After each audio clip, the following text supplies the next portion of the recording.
You don't notice it at first. It doesn't begin with lies or betrayal, it begins with warmth, with the rare feeling of being truly seen. She studies your rhythm, mirrors your emotions, and makes you believe you've finally found peace after chaos.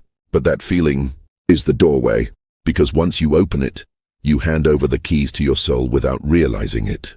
At first, you share everything, your dreams, your fears, your weaknesses, thinking it's intimacy. But in truth, it becomes a map of your emotions, one that can later be used to control you. Modern love has turned from connection into calculation, from honesty into strategy. And it's not because women are cruel, it's because society taught them to survive through influence, not harmony. From movies to influencers, they're told to analyze, test, and manage masculine energy. And when a man tries to love in that system, he ends up being trained, not loved. You start adapting to her moods, explaining yourself again and again, believing you're being patient. But each time you compromise your peace to keep her calm, you lose a piece of yourself. Until one day, you wake up and realize you're no longer leading your life. You're reacting to hers. It starts small. You cancel plans because she's upset. You stop talking to friends to keep the peace. You even change how you speak, how you dress, how you move, all in the name of love.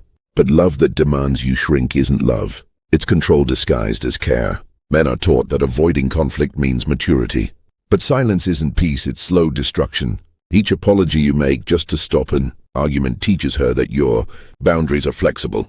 And once your boundaries vanish, so does her respect. Because a woman can't truly desire the man she controls. Modern men are exhausted not because they're weak, but because they've been emotionally conditioned to earn love by surrendering themselves. They start managing her emotions instead of their own purpose. They stop dreaming, stop risking, stop living, and call it keeping the relationship strong. But here's the truth. You can't lead while walking on eggshells. You can't love when you've lost yourself.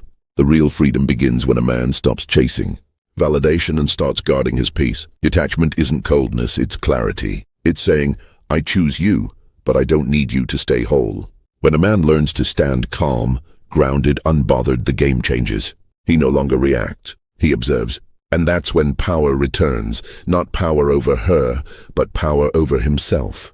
A steady man can't be manipulated. He doesn't raise his voice, doesn't explain endlessly. He moves with quiet confidence. His boundaries aren't walls, they're structure. He learns that true masculinity isn't dominance, it's direction. It's living from purpose, not pressure.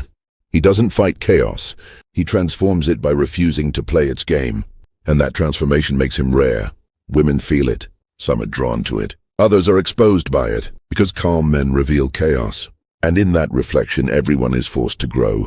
So, the man who was once broken learns this. Pain can become wisdom.